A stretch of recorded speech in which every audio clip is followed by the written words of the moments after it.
Hello everyone, welcome to our YouTube channel physics unveil. আমরা আজকে এই লেকচারটিতে আলোচনা করতে যাব খুবই একটা গুরুত্বপূর্ণ টপিক সম্পর্কে। যে টপিকটা হচ্ছে কি আমাদের খুবই গুরুত্বপূর্ণ একটা টপিক। এই টপিকটা এমন একটা টপিক বা এমন একটা হচ্ছে কি আজকে বিষয়টা এমন একটা বিষয় হতে চলেছে যে বিষয়টা হচ্ছে কি মানে বাস্তবে এমন হচ্ছে কি প্রয়োগ আসে আমরা হচ্ছে কি ধারণা করতে পারবো না। তো এট ফার্স্ট আমরা এই লেকচারটা আজকে শুরু করব সেই কনসেপ্টের উপর, সেই টপিকটার উপর। সেই টপিকটা কি বলতে যাচ্ছে সেই টপিকটা সম্পর্কে আমরা কনসেপ্ট ক্লিয়ার করব এবং হচ্ছে কি সেই কনসেপ্টের উপর আমাদের হচ্ছে কি রিয়েল লাইফে কিরকম হচ্ছে কি ধারণা আছে, কিরকম হচ্ছে কি এরকম প্রাত্যহিক জীবনে আমাদের কি কি হচ্ছে কি ঘটনার সঙ্গে সেই টপিকটা পরিচিত, সেগুলো হচ্ছে কি কেস সম্পর্কে আমরা আলোচনা করব। তো সেই টপিকটা হচ্ছে কি কিছুটা সেই টপিকটা হলো কি রৈখিক ভরবেগ, লিনিয়ার মোমেন্টাম। একটি খুবই গুরুত্বপূর্ণ একটা বিষয় সম্পর্কে আলোচনা করবো আমরা এই লেকচারটাতে। রৈখিক ভরবেগ, যেটাকে আমরা ইংরেজিতে বলি কি লিনিয়ার মোমেন্টাম। অবশ্যই ইংলিশ টার্মগুলো পড়া কিন্তু কি খুব ইম্পর্টেন্ট, জানতে হবে অবশ্যই, কারণ আমরা ক্লাস 11 যখন যাব বা যে ইংলিশ মিডিয়ামে যদি আমরা পড়তে চাই তাহলে কিন্তু ইংলিশ টার্মগুলো কি অত্যন্ত গুরুত্বপূর্ণ। Linear momentum.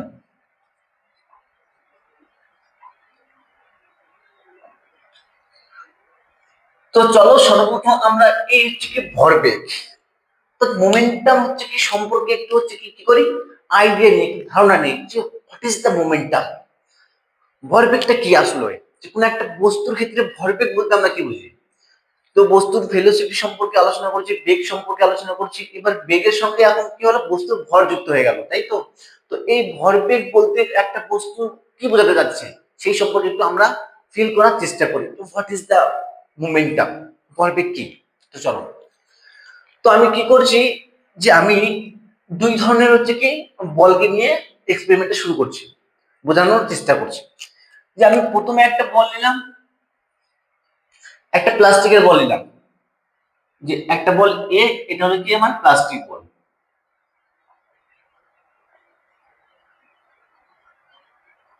প্লাস্টিকের বল যার মাসটা কত এমন।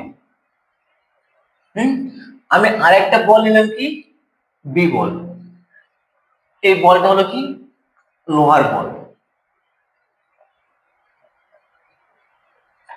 যার মাস M2। ওকে, তো আমি একটা বল নিয়েছি প্লাস্টিকের বল আর একটা বল নিয়েছি কি লোহার বল। এবার আমি কি করেছি, এবার আমি তোমাদের মধ্যে একজনকে এখানে কি করেছি দাঁড় করে দিয়েছি। তুমি এখানে কি আছো, দাঁড়িয়ে আছো। ওকে, এবার আমি কি করছি, এবার তোমাকে আমি বলছি যে আমি এক এক করে একবার হচ্ছে কি এই প্লাস্টিকের বলটাকে তোমার দিকে থ্রো করব, তোমার দিকে ছুড়ে দেবো, তুমি এই বলটাকে আটকানোর চেষ্টা করবে। পরের বার আমি এই লোহার বলটিকে কি করবো তোমার দিকে ছুড়ে দেবো, তুমি কি করবে এই বলটাকে আটকানোর হচ্ছে কি করবে চেষ্টা করবে। তুমি একদম রাজি হয়ে গেলে ঠিক আছে আমি আটকানোর চেষ্টা করব।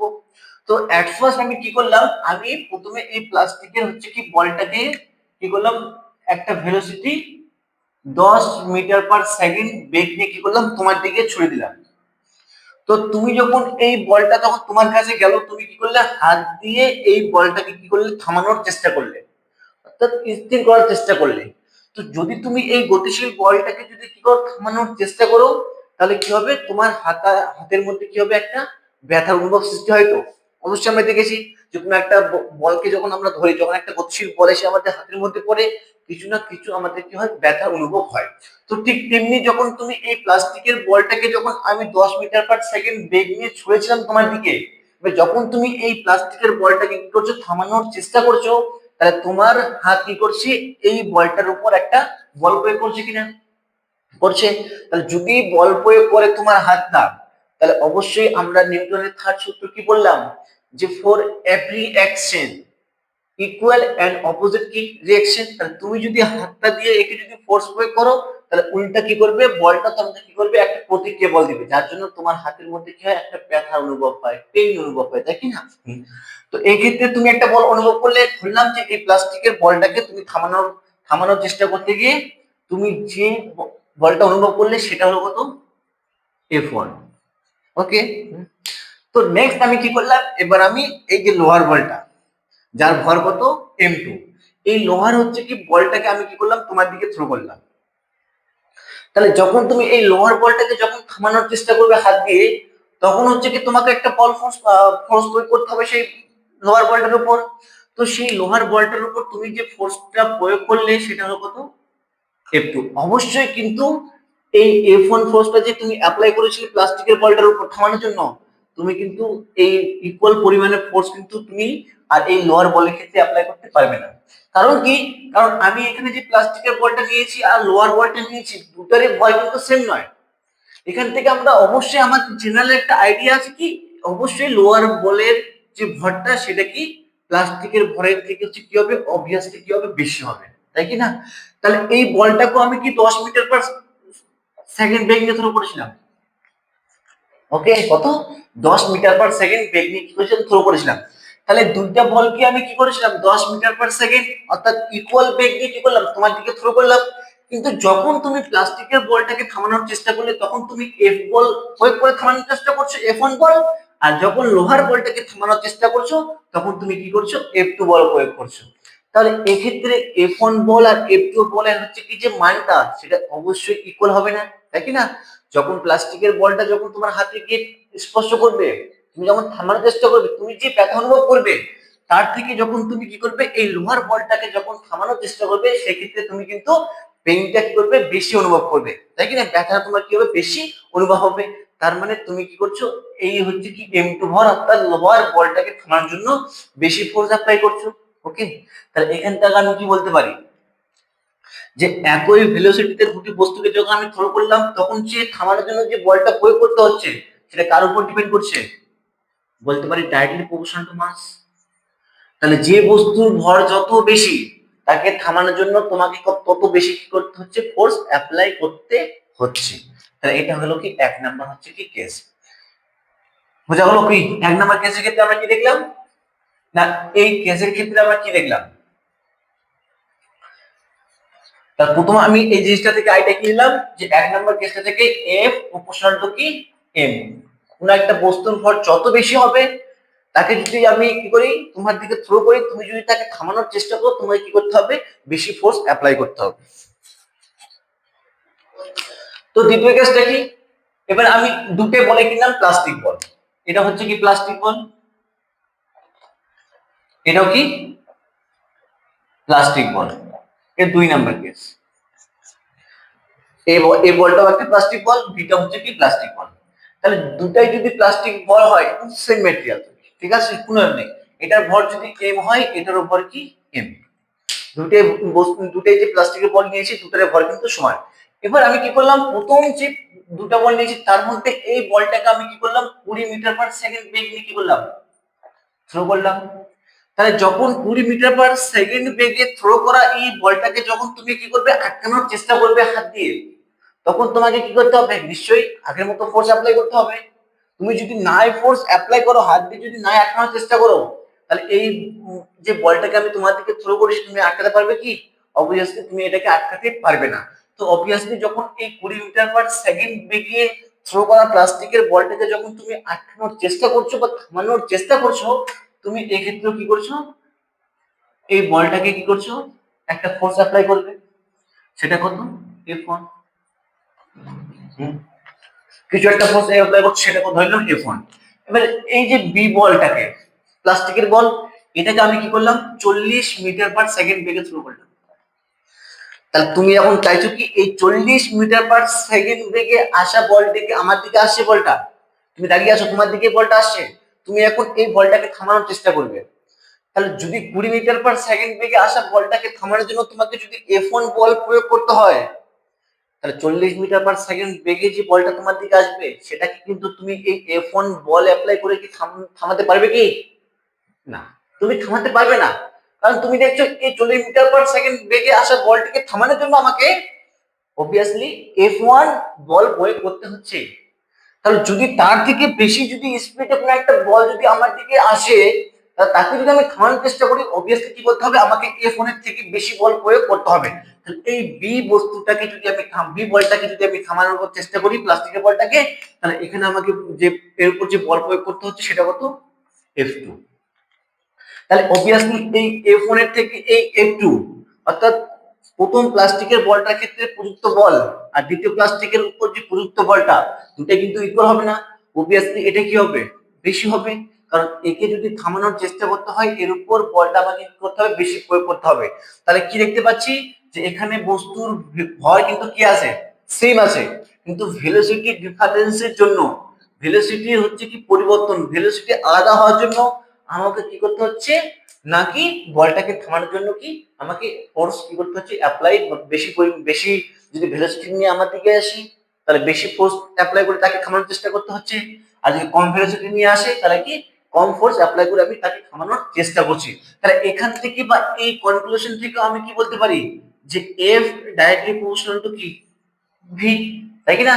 তাহলে পুরো একটা বস্তুর ভেলোসিটি যত বেশি, বেগ যত বেশি হবে, সেই বস্তুটাকে যদি আমি তার গতিশীল অবস্থাটাকে যদি আমি কি করি, বাধা দেওয়ার চেষ্টা করি, তাহলে আমাকে কি করতে হবে, তত বেশি ফোর্স অ্যাপ্লাই করতে হবে। তাহলে এখান থেকে আমাদের মধ্যে একটা ধারণা তৈরি হলো না যে কোনো একটা গতিশীল বস্তুর আমরা দুই ধরনের গতি আচরণ, দুই ধরনের গতিশীল বা মোশন বিহেভিয়ার দেখছি। যে কোনো একটা গতিশীল বস্তুকে যদি কি হয়, আমাকে কোনো একটা পজিশনে বা কোনো একটা নির্দিষ্ট সময় যদি থামানোর চেষ্টা করতে হয়, তাহলে আমি যে তার উপর ফোর্স অ্যাপ্লাই করব সেটা ডিপেন্ড করছে দুটার উপর, সেই বস্তুর ভরটা কত আর সেই বস্তু কত দ্রুত আমার দিকে ছুটে আসছে সেটার উপর ডিপেন্ড করছে কিনা। তাহলে আমরা এখান থেকে বলতে পারি যে যে কোনো গতিশীল বস্তুর যে গতি ও আচরণ সেটা কয়টা জিনিসের উপর ডিপেন্ড করছে, দুইটা জিনিসের উপর। কয়টা,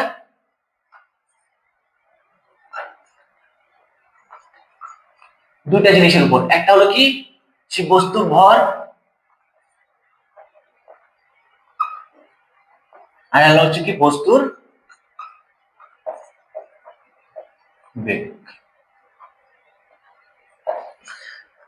তাহলে এই যে বস্তুর হচ্ছে কি ভর এবং হচ্ছে কি বস্তুর হচ্ছে কি বেগ, এই হচ্ছে কি দুইটা হচ্ছে কি কোয়ান্টিটি বা এই দুইটা হচ্ছে কি রাশির হচ্ছে কি সমন্বয়। অর্থাৎ যদি কোনো একটা বস্তুর ভরকে আমরা কি করি, সেই বস্তুর হচ্ছে কি বেগ দিয়ে মাল্টিপ্লাই করে দেই, তাহলে আমরা নতুন একটা ফিজিক্যাল কোয়ান্টিটি বা নতুন একটা কি কোয়ান্টিটি বা একটা রাশির হচ্ছে কি করব, ধারণা পাবো বা নতুন একটা রাশির সৃষ্টি হয়, যেটাকে আমরা বলছি কি ভর বেগ। কি বলছি, ভর বেগ বা মোমেন্টাম আমরা হচ্ছে কি যেটাকে বলি। তাহলে ভরবেগ বলতে আমরা কি বুঝি, যে ভরবেগ বলতে বলি যে কোনো একটা গতিশীল বস্তুর হচ্ছে কি ভর এবং হচ্ছে সেই গতিশীল বস্তু কত হচ্ছে বেগ নিয়ে চলছে, তাদের হচ্ছে কি গুণফলটা হলো কি সৃষ্টি করে, বা গুণফলটা হলো কি সেই বস্তুর ভরবেগ। বোঝা গেল কি? তাহলে ভরবেগটাকে আমরা ইংলিশ লেটার হচ্ছে কি ডিনোট করি পি দ্বারা, P equals to M V. বস্তুর ভরটাকে এম আর বস্তুর হচ্ছে কি বেগটাকে যদি ভি দেই, তাহলে এটা হয়ে গেল কি মোমেন্টামের হচ্ছে কি এক্সপ্রেশন। তাহলে কোন একটা বস্তুর মোমেন্টামকে কিভাবে লেখা হয়, সেই বস্তুর হচ্ছে কি ভর এবং সেই বস্তুর হচ্ছে কি কত ভেলোসিটি নিয়ে কি করছে, মুভ করছে, তার হচ্ছে কি গুণফল। তাহলে এটা হয়ে গেল কি বস্তুর হচ্ছে কি ভরবেগ সম্পর্কে হচ্ছে কি আইডিয়া। তো ভরবেগ কাকে বলে বোঝা গেল।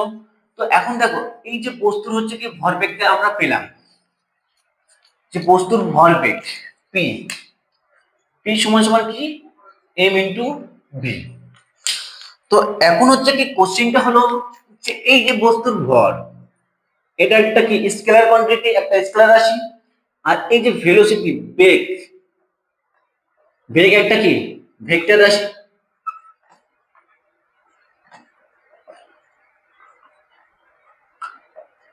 তাই কি না? তাহলে যদি একটা স্কেলার রাশির সঙ্গে যদি আমি একটা ভেক্টর হচ্ছে কি মাল্টিপ্লাই করি, গুণ করি, তাহলে অবভিয়াসলি আমরা হচ্ছে কি পাবো, একটা ভেক্টর রাশি পাই। তাহলে এক্ষেত্রে যে মোমেন্টাম অর্থাৎ এই যে পি, তাহলে পিটাকে আমরা বলতে পারি কি পি সমান সমান একটা ভেক্টর রাশি, কারণ ভি এর যে ডাইরেকশনটা অর্থাৎ ভি একটা ভেক্টর রাশি হওয়ার জন্য পিটা হলো কি একটা ভেক্টর হচ্ছে কি রাশি। তাহলে ভেক্টর রাশি যদি হয় তাহলে ভেক্টর রাশির ক্ষেত্রে কি থাকে, একটা পার্টিকুলার কি থাকে অভিমুখ, একটা পার্টিকুলার কি থাকে ডাইরেকশন থাকে। তাহলে এখন আমাদের কাছে কোশ্চেন হলো এই যে মোমেন্টাম, মোমেন্টামটা কি দেখলাম একটা ভেক্টর রাশি, একটা ভেক্টর কোয়ান্টিটি। তাহলে এই যে ভেক্টর কোয়ান্টিটি হচ্ছে ডাইরেকশনটা কোন দিকে হবে, খুব ইজি। কারণ এই যে ভেক্টর কোয়ান্টিটিটা, মোমেন্টাম যে ভেক্টর কোয়ান্টিটি কার উপর ডিপেন্ড করছে, ভেলোসিটির উপর।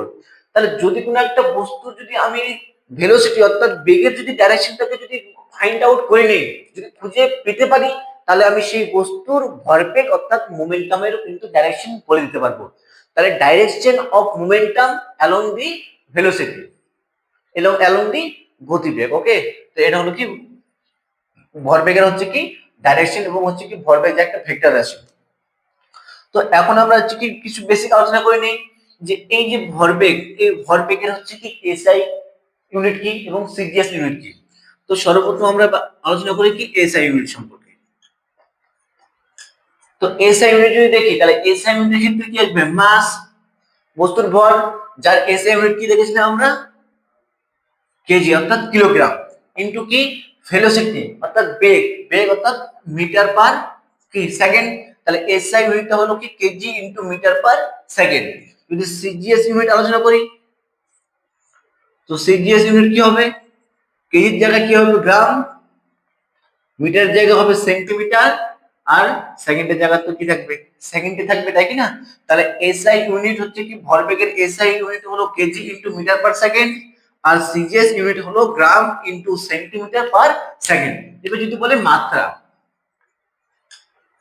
ডাইমেনশন বের করতে মাত্রা, তাহলে আমাদের কার কার মাত্রা লাগবে, আমাদের লাগবে মাস ভরের মাত্রা। তাহলে ভরের মাত্রা কি এম, আর velocity S by T, displacement by time অর্থাৎ দৈর্ঘ্য বাই সময়। তাহলে সেটাকে আমরা কিভাবে লিখেছিলাম এল টি ইনভার্স 1। তাহলে বলতে পারি মাত্রাটা কত এম এল টি ইনভার্স 1। তাহলে এগুলো হলো কি রৈখিক হচ্ছে কি ভরবেগ সম্পর্কে, রৈখিক ভরবেগ কি তার হচ্ছে কি আইডিয়া দিলাম, এবং রৈখিক ভরবেগ একটা ভেক্টর রাশি, তার এসআই ইউনিট সম্পর্কে পড়লাম, সিজিএস ইউনিট সম্পর্কে পড়লাম, এবং তার মাত্রা কি সেটা সম্পর্কে কিন্তু আমরা আলোচনা করলাম। তো এর পরবর্তী আমরা যে টপিকটা সম্পর্কে আলোচনা করব সেটা কি, যে আমরা এই অধ্যায়টার মধ্যে এখনকার যে লেকচারগুলো আমরা আপলোড করছি সবগুলো কি নিউটনের গতিসূত্রগুলোর সঙ্গে রিলেটেড, তাই কি না। কারণ এখান থেকে আমরা ফোর্সের আইডিয়া, নিউটনের গতিসূত্র থেকে আমরা ফোর্সের আইডিয়া পেলাম। তো ভরবেগ আইডিয়া, ভরবেগ যখন বলতে যাচ্ছি যে কোনো একটা বস্তুকে থামানোর জন্য আমাদের বল প্রযুক্ত করতে হচ্ছে, তো সেক্ষেত্রে তো বলের চলে বলের একটা ধারণা তো আসছে, বা বলটা তো আমরা উল্লেখ করছি। তো এখন আমরা এই যে ভরবেগটাকে কি করব, ভরবেগের আরো একটু কনসেপ্টটাকে একটু ভালো ক্লিয়ার করার জন্য আমরা নিউটনের হচ্ছে কি গতিসূত্রকে কি করবো একটু অ্যাপ্লাই করার চেষ্টা করব। তো আমরা এখন কি বলবো, যে ভরবেগের ধারণা থেকে নিউটনের গতিসূত্র, যে ভরবেগের যে ধারণাটা আমরা পেলাম সেই ভরবেগের ধারণা থেকে আমরা নিউটনের গতিসূত্রকে দেখার চেষ্টা করবো, যে নিউটনের যে গতিসূত্র force equals to F equals to কি এম এ, এর কিরকম পরিবর্তন আসবে, তাই কি না, দেখার আলোচনা করি ভরবেগের ধারণা থেকে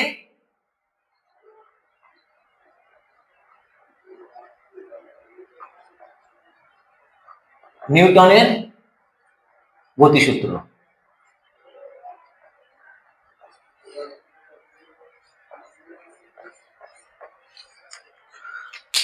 তো ভরবেগের ধারণা থেকে নিউটনের হচ্ছে কি গতিসূত্র, তাহলে কিছু রিয়েল এক্সাম্পল নিয়ে দেখি কেমন। যে ধরো যে তুমি একটা বোতলের মধ্যে কি করছো জল ভর্তি করে রেখে দিয়েছো, হুম, তো সেই বোতলটাকে জল ভর্তি বোতলের তুমি কি নিচের দিকে কি করছো কিছু ক্ষুদ্র ক্ষুদ্র কি করছো ছিদ্র করে দিয়েছো। তাহলে যদি তুমি সেই জল ভর্তি বোতলটার হচ্ছে কি মধ্যে হচ্ছে কি কি করো কিছু ছিদ্র যদি করে দাও, তাহলে সেই ছিদ্রগুলো দিয়ে কি হবে জল নির্গত হবে। তাহলে জল যদি নির্গত হয়ে যায় কিছুটা পরিমাণ তো জল নির্গত হবে, তাহলে অবশ্যই ওয়াটার যে লেভেলটা কমে আসবে। তাহলে জল যদি কমে যায় তাহলে কি হবে ভরটা কি হবে কমে যাবে। তাহলে ওভারঅল যদি আমি দেখি সেই জল ভর্তি বোতলটার হচ্ছে কি ভরটা কি ওভারঅল কি আসবে কমে আসবে, মাসটা কি হবে না ভরটা কি হবে কমে যাবে, তাই কি না। হুম, ভরটা কমে যাবে। তাহলে সেই বোতলটাকে যদি আমি এখন কি করি সেই অবস্থায় যদি আমি তাকে ছেড়ে দিই, সেই অবস্থায় যদি আমি তাকে ছেড়ে দিই তার উপর কি হবে একটা গ্র্যাভিটেশনাল ফোর্স কাজ করবে, তাই কি না। তো সেই গ্র্যাভিটেশনাল ফোর্সটা ডিক্রিজ হবে না ইনক্রিজ হবে, বৃদ্ধি পাবে না কমে যাবে, সেটা সম্পর্কে একটু আমরা দেখে নিই। কি বলছি, যে যখন একটা জল ভর্তি বোতলের গায়ে আমি অসংখ্য ছিদ্র করব, সেই ছিদ্র দিয়ে কি হবে, জল নির্গত হবে, যার ফলে কি হবে, সেই বোতলের ওভারঅল ওজনটা বলছি ভরটা কি হবে, কমে যাবে। তো ভরটা যদি কমে যায়, তাহলে সেই বোতলটাকে যদি আমি সেই অবস্থায় যদি কি করে ছেড়ে দেই, তাহলে সেই বোতলটার উপর নিশ্চয় কি গ্র্যাভিটি তার নিচের দিকে কি করবে, পৃথিবী তার নিচের দিকে টানার চেষ্টা করবে গ্র্যাভিটি ফোর্স দিয়ে। তো সেই গ্র্যাভিটেশনাল ফোর্সটা কমবে না বাড়বে, সেটা সম্পর্কে আমরা আলোচনা করব। তাহলে দেখো ভর হচ্ছে কি কমে যাবে, ওকে। তো যখন এই বস্তুটা যখন কি হবে, নিচের দিকে যখন পতনশীল হবে, তখন আমরা একটা জিনিস আলোচনা করছিলাম, অ্যাসিলেশন ডিউ টু গ্র্যাভিটি, অভিকর্ষজ ত্বরণ।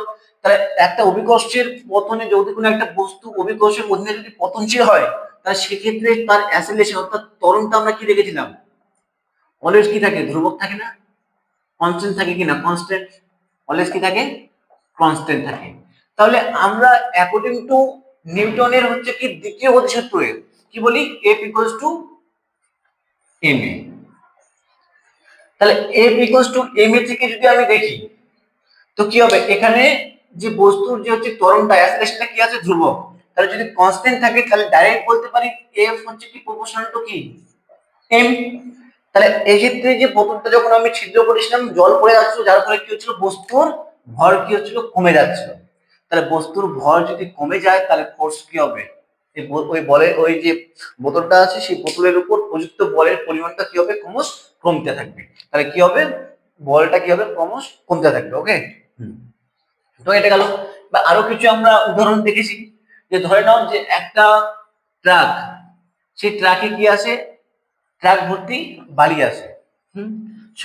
তো সেই ট্রাকটা কি হচ্ছে, সমবেগে একটা ইউনিফর্ম ভেলোসিটি নিয়ে কি হচ্ছে, সামনের দিকে যাচ্ছে। তো সেই ট্রাকের মধ্যে কি করলাম, আমি একটা একটা ছিদ্র করে দিলাম। তো যদি আমি সেই ট্রাক বালি ভর্তি ট্রাকের মধ্যে, ট্রাকের নিচের দিকে যদি আমি কি করে ছিদ্র করে দিই, তাহলে সেই ছিদ্রটা দিয়ে কি হবে, অনাবর্ত কি হবে, সেই বালিগুলো কি হবে, পড়তে থাকবে।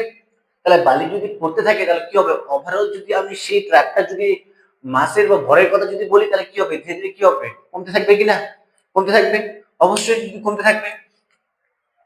তাহলে যদি সমবেগে গতিশীল থাকে, এই সমবেগে যদি গতিশীল থাকে, তাহলে সেক্ষেত্রে অ্যাসিলেশনটা কি হয়, ত্বরণটা কি হয়,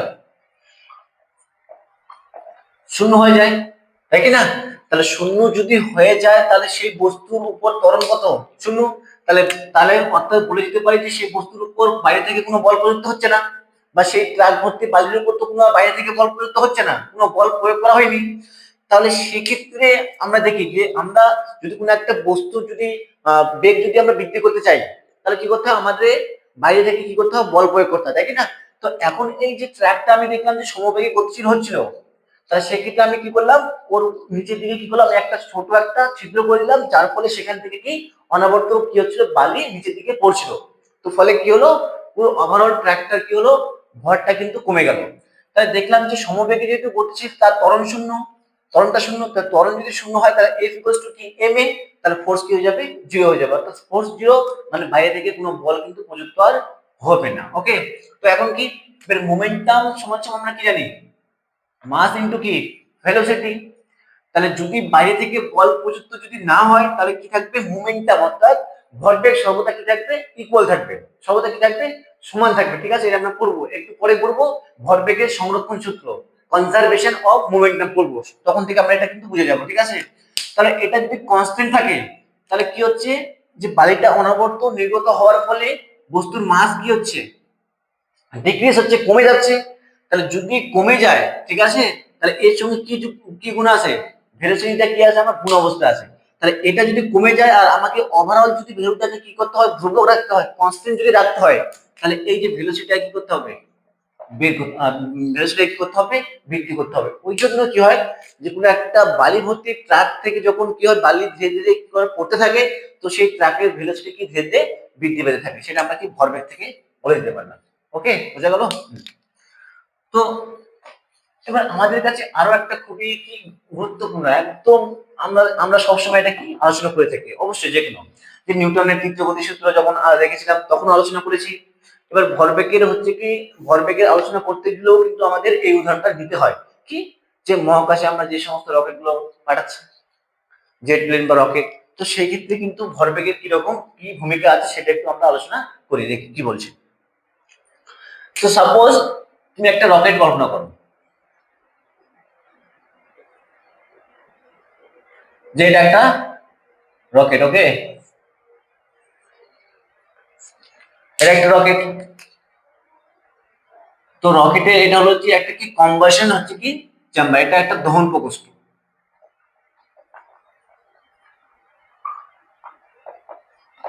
এটা কি দহন হচ্ছে কি প্রকোষ্ঠ বা কম্বাসন চেম্বার বলি।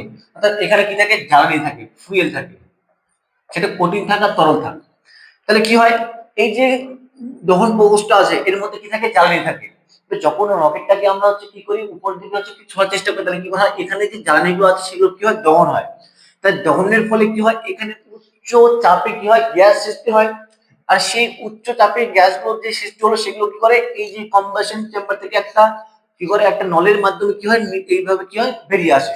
তাহলে এইদিকে হচ্ছে কি গ্যাসগুলো নির্গত হচ্ছে। তাহলে এই যে গ্যাসগুলো যে নির্গত হচ্ছে এগুলো কিন্তু কি অতি তীব্র বেগে কিন্তু কি হচ্ছে, নিচের দিকে গতিশীল হচ্ছে। তাহলে যদি এই জ্বালানিগুলো কি দহন হচ্ছে, তার ফলে কি গ্যাসগুলো ধীরে ধীরে কি হয়, প্রচন্ড বেগে হচ্ছে কি নিচের দিকে কি আসছে, বেরিয়ে আসে। তো যদি এই রকেটটা থেকে যদি কিছু পরিমাণ জ্বালানি যদি কমে যায়, তাহলে ওভারঅল যদি আমি দেখি এর ভর কি হবে, কমে যাবে। তাহলে ভর যদি কমে যায়, তাহলে এখান থেকে যদি দেখছি আমি ভর কি কমে যাচ্ছে, যেহেতু কি গ্যাসগুলো ধীরে ধীরে নির্গত হচ্ছে। তো এবার যদি দেখি এই যে গ্যাসগুলো যে নির্গত হচ্ছে, তাহলে কি হবে, গ্যাসগুলো যে স্পিডে নির্গত হচ্ছে, তাহলে কি করবে, এই নিচের দিকে কি করবে, একটা ফোর্স প্রয়োগ করবে। তাহলে যদি নিচের দিকে যদি গ্যাসগুলো যদি একটা ফোর্স অ্যাপ্লাই করে, গ্যাস রকেট গুলোকে গ্যাসের দিকে ফোর্স অ্যাপ্লাই করছে, তাহলে এই গ্যাসগুলো কি করবে, এই রকেটটাকে হচ্ছে কি করবে, উপরের দিকে একটা ফোর্স অ্যাপ্লাই করবে, যেটাকে আমরা বলি কি আপথ্রাস্ট ফোর্স। বুঝা গেল কি, যেটা আমরা কিন্তু ঘাত বল। তাই এই ঘাত বলটা যখন হচ্ছে প্রয়োগ করবে, এই ঘাত বলের জন্য কি হবে, রকেটটা হচ্ছে কি উপরের দিকে কি হবে, উড়ে যাবে, তাই কি না, আমরা দেখেছি। তো এই ক্ষেত্রে কি হয়, যে আমরা যত দেখি তত দেখি কি রকেটের হচ্ছে কি বেগটা কি ধীরে ধীরে বৃদ্ধি পেয়ে থাকে, তাই কি না। তো একটু আগে দেখলাম যে এই ক্ষেত্রে রকেটের পুরো যে সিস্টেমটা আছে, এই ক্ষেত্রে তো আমরা বাইরে থেকে কোনো ফোর্স অ্যাপ্লাই করিনি, এক্সটার্নাল ফোর্স কি জিরো। তাহলে এক্সটার্নাল ফোর্স যদি জিরো হয়, তাহলে সেক্ষেত্রে কি থাকে, মোমেন্টাম অর্থাৎ ভরবেগ কি থাকে, কনস্ট্যান্ট থাকে। তাহলে মাস গুলো কি হচ্ছে, ধীরে ধীরে কি হচ্ছে, কি রকেটের মাস ধীরে ধীরে কমছে। তাহলে মোমেন্টাম ইকুয়ালস টু কি মাস ইনটু ভেলোসিটি। তাহলে এটা যদি হচ্ছে ধীরে ধীরে কমতে থাকে, তাহলে কি করতে হবে, যেহেতু কনস্ট্যান্ট রাখতে হবে প্রোডাক্টটা, তাহলে কি করতে হবে, ভেলোসিটি ধীরে ধীরে বৃদ্ধি পাবে। ওই জন্য কি রকেট হচ্ছে কি যত উপর দিকে যেতে থাকে তার হচ্ছে কি বেগ তত কি ধীরে ধীরে বৃদ্ধি পেতে থাকে, এটা হচ্ছে ওখানে হচ্ছে কি ঘটে। ঠিক আছে। তো এবার হচ্ছে আমাদের কাছে এবার আইডিয়াটা কি, যে এই যে ফোর্সটা যে আমরা পেলাম এখানে, যে গ্যাসগুলো যে নির্গত হচ্ছে কি, সেগুলো গ্যাসগুলো একটা প্রচন্ড বেগে নির্গত হচ্ছে, যার ফলে কি হয়, এই হচ্ছে কি রকেটটা কি হয়, উপর দিকে একটা আপথ্রাস্ট ফোর্স হচ্ছে কি করে অনুভব করে। তাহলে এই যে আপথ্রাস্ট ফোর্সের যে এই যে ফোর্সটা আমরা পেলাম, এর ভ্যালু যদি আমাদের কাউন্টিং করতে বলে বা যদি নির্গত করতে বলে, আমি বললাম যে কোনো এক সময়ে এর ভর হচ্ছে কি, এই যে রকেটটার ভর হচ্ছে কি মাস, আর এই অ্যাসিলেশনটা হলো কি এ। তাহলে আমি নিউটনের দ্বিতীয় সূত্র কি বলছিলাম, যে কোনো একটা বস্তুর ভর যদি জানা থাকে আর সেই বস্তু কত অ্যাসিলেশন নিয়ে যাতায়াত করছে, কত অ্যাসিলেশন নিয়ে মুভ করছে, যদি জানা থাকে, তাহলে সেই বস্তুর উপর ক্রিয়াশীল ফোর্সটা আমরা অবভিয়াসলি বলে দিতে পারবো। তাহলে কি বলতে পারবো, F equals to m into A, তাই কি না।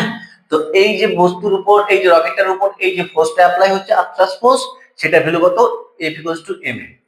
তোমরা যারা যারা এটা করছো, আমি যেটা লিখলাম দিস ইজ রং, এটা কি, এটা ভুল। এবার তোমরা বলছো দাদা এটা কেন ভুল হলো, তুমি তো যখন নিউটনের সেকেন্ড সূত্র পড়িয়েছিলে আমাদের, তখন তো বলেছিলে যে কোনো একটা বস্তুর ভর যদি আমরা জানা থাকে আর সেই বস্তু কত অ্যাসিলেশন নিয়ে মুভ করছে যদি জানা থাকে, তাহলে তাদের গুণফলটা কি করবে, সেই বস্তুর উপর প্রযুক্ত বলটা কি দিবে, পরিমাণটা কিন্তু দিয়ে দিবে।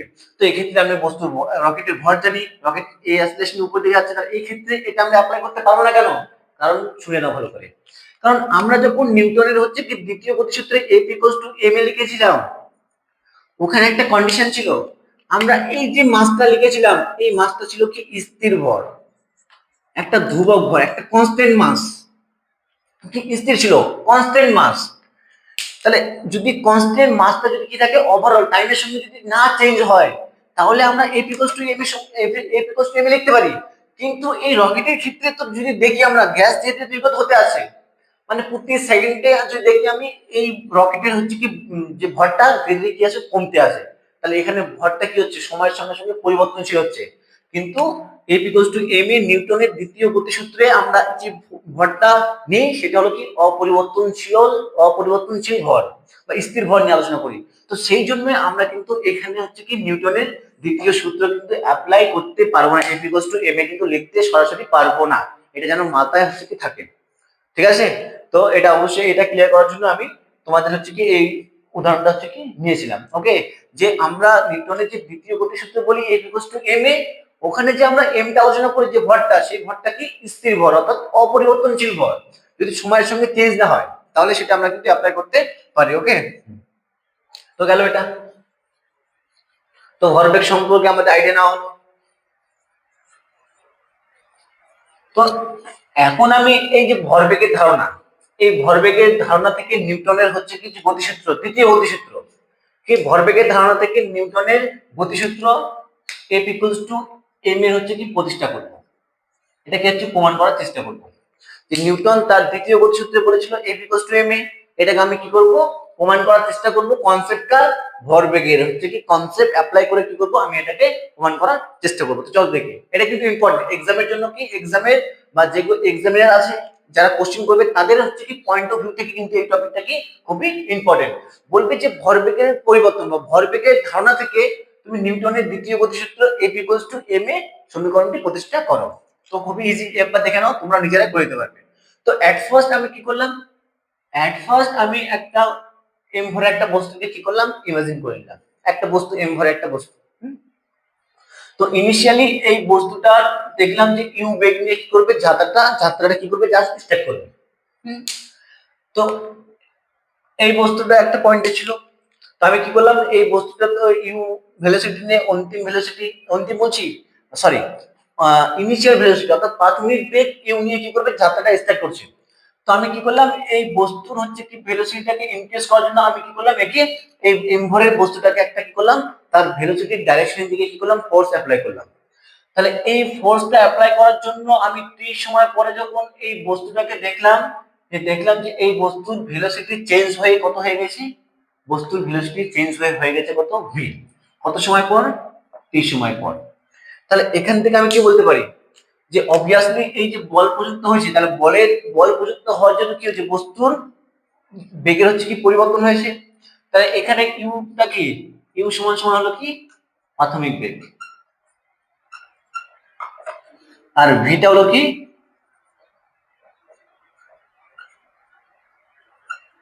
অন্তিম বেগ। এখানে বেগটা ছাড়া পড়েছে, প্রাথমিক বেগ, এটা হলো কি অন্তিম বেগ। তাহলে এই বস্তু হচ্ছে কি মাস কত এম, ইনিশিয়াল যদি এই পয়েন্টে দেখি, এই পয়েন্টে যদি দেখি এটা ধরো বি পয়েন্ট, তাহলে এই পয়েন্টে যদি এখন আমি দেখি যে এই বস্তুর ভরবেগটা কত, অর্থাৎ প্রাথমিক ভরবেগ,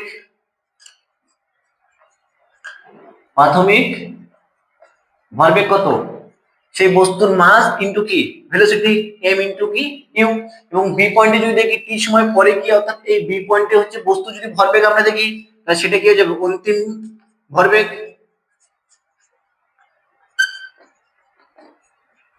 অন্তিম ভরবেগ ইকুয়ালস টু কি হবে এম ইনটু ভি।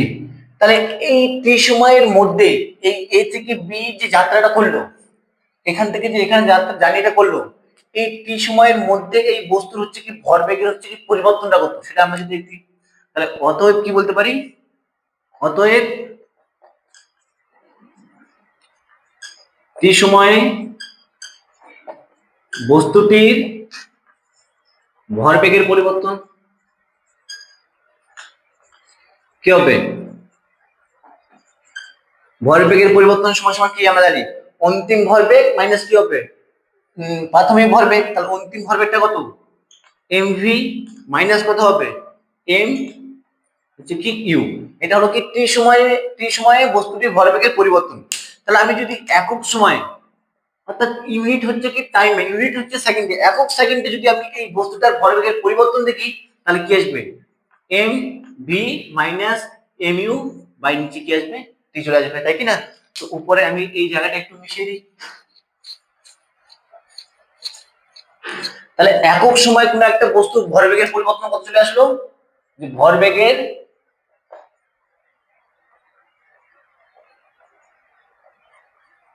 পরিবর্তন একক সময়, একক সময়, একক সময় ভরবেগের পরিবর্তন সমান সমান বলতে পারি M V minus M U by কত, ঠিক এখান থেকে যদি আমি এমটা কমন নেই কি আসবে, V minus you by T.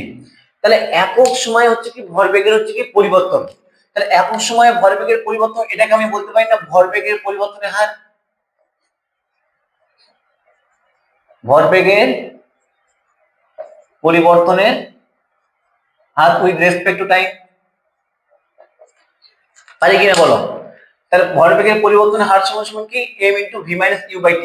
এবার এই জিনিসটা একটু আমাদের চেনা পরিচয় মনে হচ্ছে না, যে কোনো একটা বস্তুর final velocity minus initial velocity by time, বস্তুর বেগের ভরবেগের পরিবর্তন, বস্তুর বেগের পরিবর্তন পার ইউনিট টাইম, সেটাকে আমরা কি বলি অ্যাসেলেরেশন। তাহলে এখান থেকে কি বলতে পারি m ইনটু a, আর এই m ইনটু এটাই কি ফোর্স, তাই কি না, এটা নিউটনের কি দ্বিতীয় গতিসূত্র F ইকুয়ালস টু ma।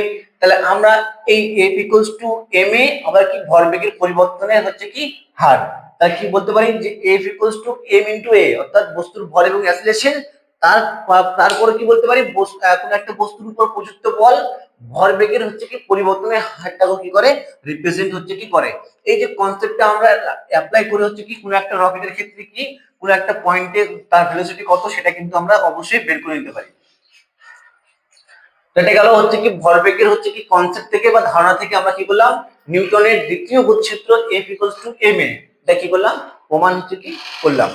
তো এবার আমরা হচ্ছে কি ভরবেগ সম্পর্কে বললাম, আমি এর আগে হচ্ছে কি যে বললাম যে ভরবেগের হচ্ছে কি সংরক্ষণ সূত্র অর্থাৎ কনজারভেশন অফ হচ্ছে কি মোমেন্টাম।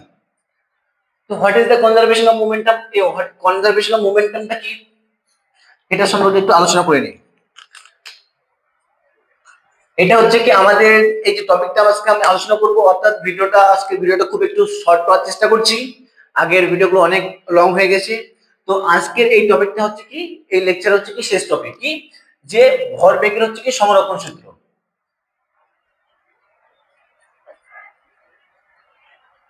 ভরবেগের সংরক্ষণ সূত্র, কনজারভেশন অফ লিনিয়ার মোমেন্টাম বা কনজারভেশন অফ হচ্ছে কি মোমেন্টাম কি বলছে এই জিনিসটা। তো একটা উদাহরণ থেকে বোঝার চেষ্টা করি, যে এখানে একটা m1 ভরের বস্তু ছিল u1 ভেলোসিটি নিয়ে সামনের দিকে যাত্রা শুরু করলো, আর এখানে একটা বস্তু ছিল কি m2 ভরের বস্তু u1 ভেলোসিটি নিয়ে কি করলো যাত্রা স্টার্ট করলো।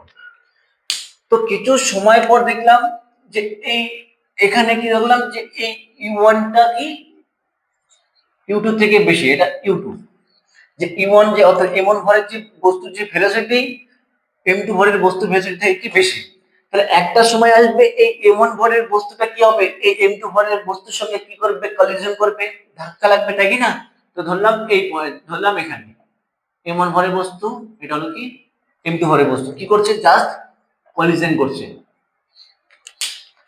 at the time of collision, at the time of collision, আর এটা হলো কি বিফোর কলিশন, অর্থাৎ ধাক্কার হচ্ছে কি আগে এরকম হচ্ছে কি কন্ডিশন ছিল। তাহলে যদি এবার ধাক্কা হচ্ছে কি হয়ে যায় দুটোর মধ্যে যদি কলিশন হয় তাহলে এরকম কি হবে m1 ভরের বস্তুটা একদিকে ছিটকে যাবে, m2 ভরের বস্তুটা কি আর একদিকে হচ্ছে কি করবে ছিটকে যাবে। তো ধরলাম যে এই m2 ভরের বস্তুটা এদিকে যাত্রা শুরু করলো v2 ভেলোসিটি নিয়ে, আর m1 ভরের বস্তুটা যাত্রা শুরু করলো v1 ভেলোসিটি নিয়ে। তো এই ক্ষেত্রে আমরা e1 টা কি m1 ভরের ইনিশিয়াল ভেলোসিটি, u2 টা কি m2 ভরের হচ্ছে কি ইনিশিয়াল ভেলোসিটি, আর v1 টা হলো সেই কলিশনের পর অর্থাৎ আফটার কলিশন, এটা হলো কি আফটার কলিশন, অর্থাৎ ধাক্কার হচ্ছে কি পর এই v1 টা হলো কি তোমার হলো কি এই m1 ভরের যে বস্তু তার হচ্ছে ইনিশিয়াল ভেলোসিটি, আর m2 ভরের বস্তু হচ্ছে কি এটা হলো ফাইনাল ভেলোসিটি, সরি এটা হলো কি ফাইনাল ভেলোসিটি বা অন্তিম হচ্ছে কি বেগ m1 ভরের বস্তু। তো এখন এই ক্ষেত্রে যে কলিশনটা হচ্ছে m1 ভরের বস্তু আর m2 ভরের বস্তু, আমি কি ওদেরকে ধরে নিয়ে কলিশন করাচ্ছি না, জাস্ট দেখলাম যে এমন ভরের বস্তু কি ছিল, ভেলোসিটি বেশি ছিল, তো এই বস্তুটা কি বেশি স্পিড নিয়ে এর কাছে যাবে, তো এর সঙ্গে কি হবে, ধাক্কা খাবে। আমি কিন্তু কোন রকম তাদের নিয়ে জোর করে কিন্তু ধাক্কা দেইনি, কলিশন করাইনি, তার নিচে গিয়ে কি করছে, কলিশন করছে। তো যদি নিজে গিয়ে নিজেরা গিয়ে কলিশন করে, তাহলে এখানে আমি বলতে পারি যে এখানে আমি এক্সটার্নাল ফোর্স বা যেটাকে আমরা বলি কি বাহ্যিক বল, বাহ্যিক বলটা সময় সময় কি হবে, শূন্য হবে কিনা, কারণ বাইরে থেকে তো কোনো বল প্রযুক্ত করা হয়নি। তো কি হচ্ছে, জাস্ট এরা নিজেদের মধ্যে কি করছে, কলিশন করছে। যদি কলিশন হয় তাহলে এম1 ভরের বস্তুটা কি করবে, এম2 ভরের বস্তুর উপর একটা ফোর্স অ্যাপ্লাই করবে। তো এখানেও নিউটনের তৃতীয় গতিসূত্র, যদি এম1 ভরের বস্তু যদি এম2 ভরের বস্তুকে যদি ফোর্স অ্যাপ্লাই করে, এম2 ভরের বস্তু তো চুপ করে থাকবে না, সে উল্টো জবাব দিবে, সে কি করবে, সে এম1 ভরের বস্তুটাকে আবার কি করবে, সেম অ্যামাউন্টের ফোর্স বিপরীত দিকে কি করবে, প্রয়োগ করবে। তো এখানে যে ফোর্স গুলো হচ্ছে নিজেদের মধ্যে হচ্ছে, বাইরে থেকে তো আর কেউ অ্যাপ্লাই করেনি। তাহলে আমরা বলতে পারি কন্ডিশনটা কি, যে বাহ্যিক বল অর্থাৎ এক্সটার্নাল ফোর্স কি হবে, যদি কোনো পুরো সিস্টেমটার মধ্যে, পুরো সংস্থাটার মধ্যে যদি কি হয়, জিরো হয়, তাহলে ভরবেগের সংরক্ষণ সূত্র এটাই বলেছে যে এই যে বিফোর কলিশন, এই যে বিফোর কলিশন অর্থাৎ ধাক্কার হচ্ছে আগে যে পুরো সংস্থাটা, এই এম1 ভরের বস্তু আর এম2 ভরের বস্তুর মোট যে ভরবেগ ছিল সেটা কত, m1 u1 plus m2 u2, এটা কি হবে, ইকুয়াল হবে আফটার হচ্ছে কি কলিশন, অর্থাৎ ধাক্কার হচ্ছে কি পরে যদি আমি সেই বস্তু দুটো যদি ভরবেগ দেখি, তাদের হচ্ছে কি সমষ্টির সঙ্গে কি হবে, সমান হবে। m2 হচ্ছে কি v2, দিস ইজ দা হচ্ছে কি কনজারভেশন অফ লিনিয়ার মোমেন্টাম, এটা হচ্ছে কি ভরবেগের সংরক্ষণ হচ্ছে কি সূত্র। তাহলে ভরবেগের সংরক্ষণ সূত্র কি বলছে, যে বলছে কি যদি কোনো একটা সংস্থা বা কোনো একটা বস্তু বা যে বলি সংস্থা সিস্টেম বলি, যে যদি কোনো একটা সিস্টেম বা কোনো একটা বস্তুর মধ্যে যদি বাহ্যিক বল যদি কি হয়, জিরো হয়, বাইরে থেকে যদি কোনো রকম বল যদি আমি প্রয়োগ না করি, তাহলে সেই বস্তুটার ইনিশিয়াল যে ভরবেগ ছিল, ফাইনাল ভরবেগ কি হবে, ইকুয়াল হবে। এটা হচ্ছে কি কনজারভেশন অফ হচ্ছে কি লিনিয়ার হচ্ছে কি মোমেন্টাম। তো এর উপর হচ্ছে কি ভিত্তি করে আমরা অনেক হচ্ছে কি কেস বা অনেক উদাহরণ হচ্ছে কি আমরা পড়ব। তো আমি এই লেকচারটাকে আর বেশি বড় করছি না, আজকের লেকচার আমি এখান থেকে শেষ করছি। তো ঠিক আছে, আজকের লেকচারটা এ থেকেই, এর পরবর্তী লেকচারে আমরা এই ভরবেগের সংরক্ষণ সূত্র অ্যাপ্লাই করে কিছু উদাহরণ আছে সেগুলো পড়বো। আর ভরবেগের হচ্ছে কি সংরক্ষণ সূত্র থেকে আমরা কি করব, ভরবেগের সংরক্ষণ সূত্র বলছি, আমরা কি করব, যে নিউটনের যে দ্বিতীয় গতিসূত্র ছিল F ইকুয়ালস টু ma, সেখান থেকে কি প্রমাণ করার চেষ্টা করব, এই ভরবেগের সংরক্ষণ সূত্র অর্থাৎ এই পুরো জিনিসটা কি করব, প্রমাণ করার চেষ্টা করব। সেটাও কিন্তু কি খুবই ইম্পর্টেন্ট একটা টপিক হতে চলছে। তো ঠিক আছে, আজ এখান থেকে আমি আমার লেকচার এখান থেকে শেষ করছি।